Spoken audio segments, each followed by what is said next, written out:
Natatali Treviso.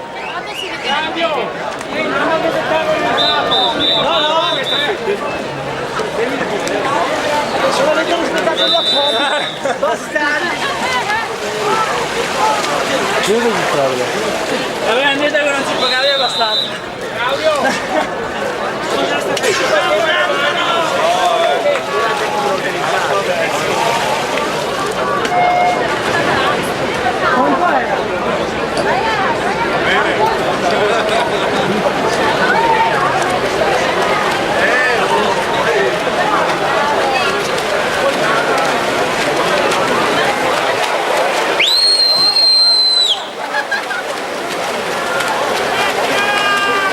Gli atleti che devono partecipare alle staffette sono pregati di portarsi già la prechiamata perché l'estrazione è stata spostata alla fine delle staffette